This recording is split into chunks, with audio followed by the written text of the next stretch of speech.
Soccer Saturday and Goals on Sunday, two iconic shows. What do you think made it so special, both of those shows? Um, well, the analysis on goals on Sunday was uh, better. I'm not just saying that because I was in contact with all the managers: Arsene Wenger, Big Sam, David Moyes, Mick McCarthy, José Mourinho.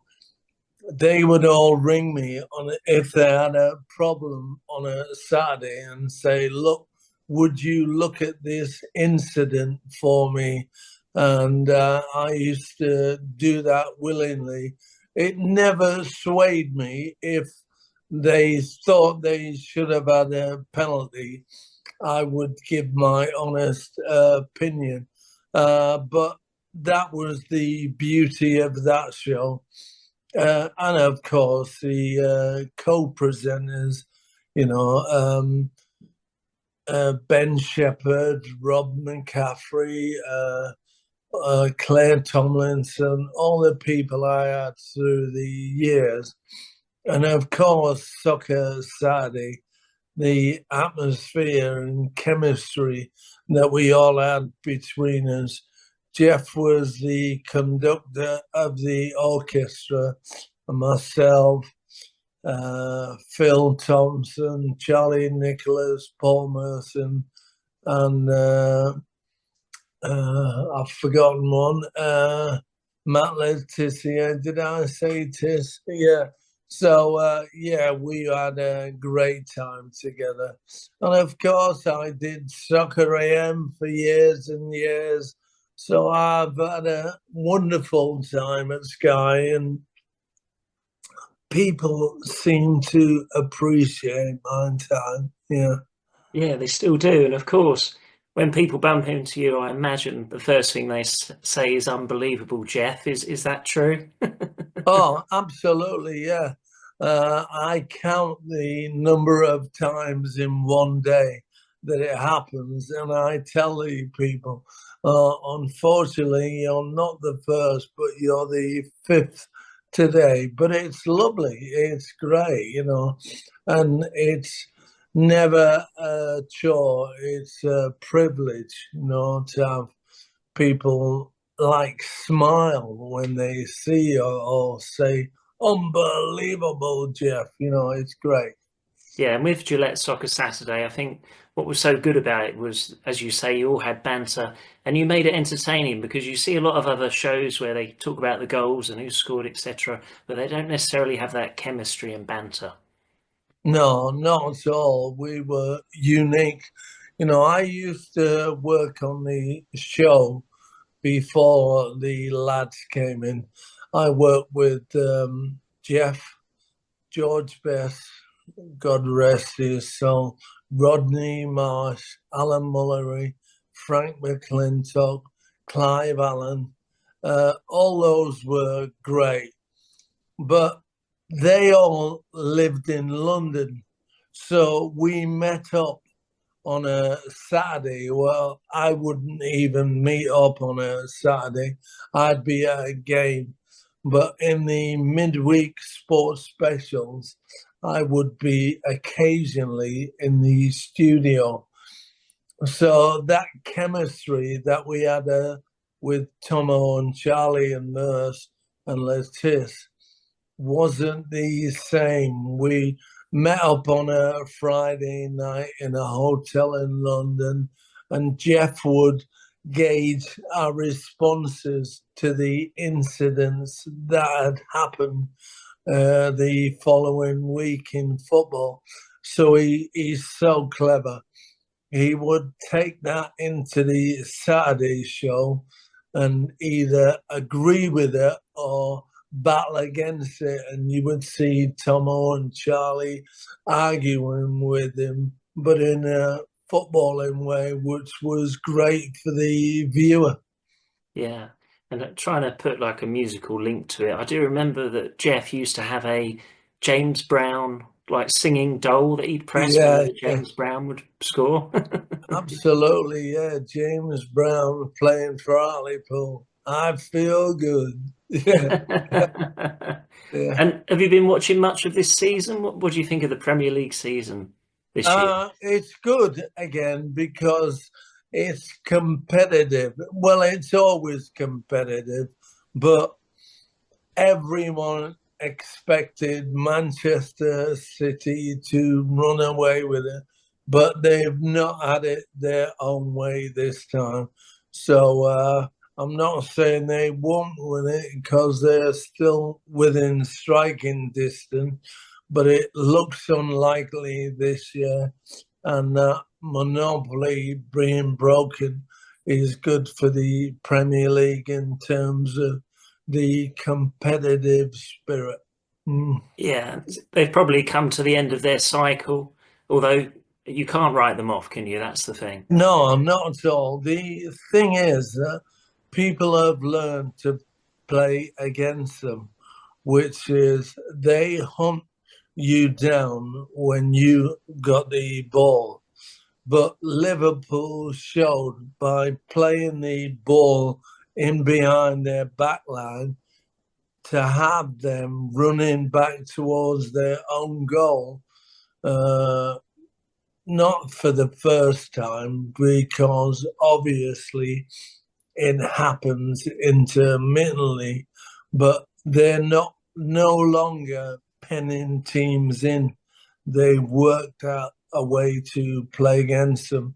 So Pep's going to have to reconfigure his tactics and see what he's got.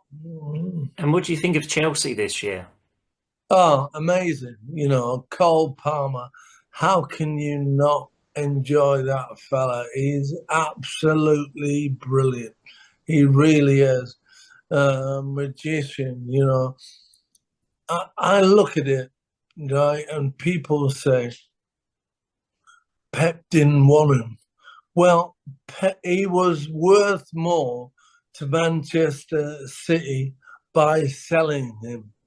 But when did it become fashionable to sell your homegrown players to make money? You know, this financial fair play that they've got on is absolutely crazy. If you sell a homegrown player for lots of money, that allows you to buy, well, probably players from abroad uh, that come in. And what's happened to the homegrown talent? You know, it's crazy. Yeah. Yeah, football fans still love to see that, don't they? The homegrown players Oh, coming through. absolutely. The homegrown players, you know, I was born in Middlesbrough and it was always my ambition to play for the club. And I did it. And wearing that shirt, even though I was 35 years of age at the time when I did it, was still, I could remember back to being a kid and my love of the club and the dream of walking down Ayresome Park. I know they've got a new ground these days, the Riverside, but I actually played at the old ground in '93. Yeah, in the Premier League. So it's a memory I will always cherish. Is that one of your best memories in football? Well, it was my ambition to play for Leeds and my dream, my ambition to play for Borough and my dream to play for Leeds. And everyone says, how can you have two teams? Well, the fella I played for on a Sunday morning had season tickets on a Saturday at Borough and Leeds. So I would alternate, but the Middlesbrough were first in the third division, and Leeds were the all-conquering team of the 70s. So I managed to get to Ellen Road and watch them. So I achieved my dream and my ambition by playing football. You mentioned Mourinho earlier. What was he like? Did you ever get to meet him? Oh yeah, he was brilliant. Yeah, we became good friends when he was over.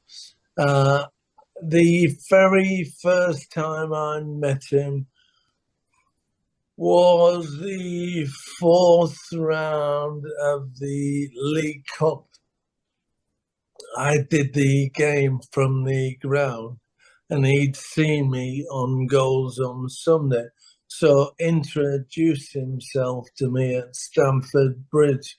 So from then on, if I was at Chelsea's ground, I would pop in and see him before kickoff.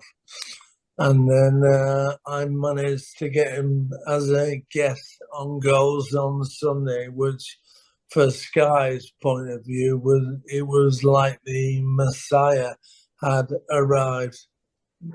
Yeah. Was this, I'm trying to remember because I do vaguely remember when he went on there, and it was when a player got sent off for Chelsea, and he was saying about how it was disproportionate that it'd been shown over and over again or whatever. I seem to remember. No, No? that was the incident. No, one of his, they played Chelsea versus Burnley, and uh, Ashley Barnes did a tackle on Matic of Chelsea and should have been sent off, right? And they should have had, or Jose thought they should have had, at least two penalties.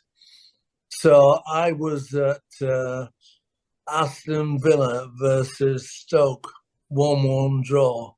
So I put the radio on in the car on the way home because I did that. I was doing Goals on Sunday. So I would hear the managers talk about the incidents. So I'd flick from Talk Sport to Five Live. And then they said, well, there's a controversial game at Chelsea versus Burnley today. We're going to cross to our reporter, John Murray. So John Murray said, I've got José Mourinho with me. What did you think of that today, Jose? And he said, what did you think of it? And he said, well, basically, I'm the reporter. Nobody wants to know what I think. They want to know what you think. So he started the interview. Do you think you should have had two penalties? Well, do you think we should have had two penalties? So he said, Jose, look, you need to answer my question. Do you think Ashley Barnes should have been sent off? So he went, do you think Ashley Barnes should have been sent off? So John Murray was like tearing his hair out. So Jose virtually said nothing, but it was the best interview ever. So I switched over to TalkSport, see what I could hear on there. And I'm driving from Birmingham to London in preparation for Goals on Sunday. And my phone goes 20 minutes after this interview, and it comes up on the phone, Jose Mourinho.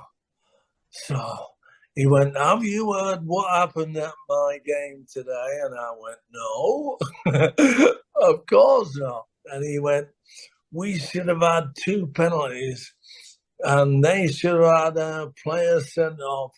He said, we drew one each, but I've got to nip this in the bud. The referees are not giving us any decisions. So he said, I'm coming on your show in the morning. So I went, are you sure? He went, yeah, I'll be there in the morning. So I put the phone down, rang the producer, and told him that Jose was coming on. So he said, "Are you sure?" And I said, "Yeah, don't forget, he rang me, not me ringing him." I said, "The only bit about it, he wants me to say he should have had two penalties and Ashley Barnes should have been sent off. So I'm probably, unless the video footage shows that perfectly that he's right, then obviously I can't agree with him. So we might have a few problems." So he says, "Oh, okay." So I get to London, get to the hotel. I always went to bed at 9 o'clock because I had to be in the studio at 4 a.m. to go through all the footage and see what we were going to analyze. And then I've just switched the light off. My phone goes again. It's the Burnley manager, Sean Dyche. I'm thinking, how on earth does he know that Jose's coming on the show tomorrow? So I went, "Dicey, how are you?" And he went, "Have you heard what Jose is saying about my team?" And I went, "No, no idea." So he went, "I'm not saying it wasn't a bad challenge from Ashley Barnes on Matic, as it was. But if you look at their dugout, nobody reacts." So he's basing his anger on seeing it on the video, which I didn't think was a problem. But Dicey wanted me to highlight that because that was the type of thing we did on Goals On, the reaction of the players, the ref, or the managers. So I said it might be difficult. So he went, "Okay." So I put the phone down. Next morning, obviously, Jose comes in to the show. Just before that, I went on Sky Sports News to announce our guest, Jose Mourinho.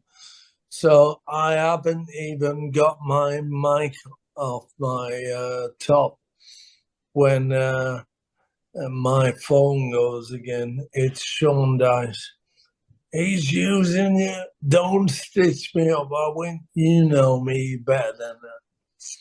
But so I speak to my co-host, Ben Shepherd, and I say I'm in a difficult situation here, Shep. Jose is coming on and wants me to say he should have had two pens. He should have only had one. The other one, no, definitely not.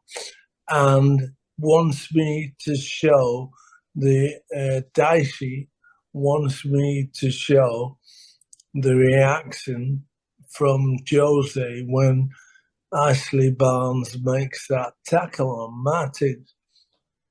And I said, I agree with Dicey. They didn't jump up and down in the first place. So what Dicey was saying, the reason why the referee didn't send him off, because it didn't look as bad as it was. Whereas Jose wanted to blame the referee for not doing it, but the evidence would have been their reaction by not getting up and screaming straight away. So I said to Ben, I'm in a difficult spot. So he said, leave it to me. So we normally show the guest game halfway through the program with Jose. He wanted to see his game first, and he's done us a favor by coming in. So we show it. So we go to the analysis. of the game, and Jose's looking at me. Then, so Ben Shepherd says, "Well, what did you think of that?" And he's looking at me because obviously I've agreed to him coming on by saying they should have had two penalties and Barnes should have been sent off. So he's looking at me like that. So Ben Shepherd intervened and said, "Look, Jose, it's a 2 hour show. If you don't say anything, we've got 2 hours in silence." So that was the key to the fuse. He carried on with a 21-minute rant. He remembered every decision that had been given against his team in the whole of his time, the names of the referees, the matches where they were played. And this is all in a language that isn't his first language. What a clever man. We just sat back and admired what it was coming out of his mouth. But of course, other people were desperate to see their games as well on the show, which is the normal. Anyway, we got so much press from him coming on, but me and Ben Shepherd, well, especially me, got slaughtered for not saying anything at all about the incident. And in fact, the Irish Times wrote, "What a coup from Sky to get José Mourinho in the studio for goals on Sunday." The unfortunate part about it was Bert and Ernie were the presenters that day. That's a bit harsh. Yeah, exactly. So I said to Ben, "I want to be Bert. You can be Ernie." Brilliant. So one of the best guests then, I guess. Oh yeah, the best guess. But I hardly contributed to that show. Have a Merry Christmas, Chris. And you too. Thank you.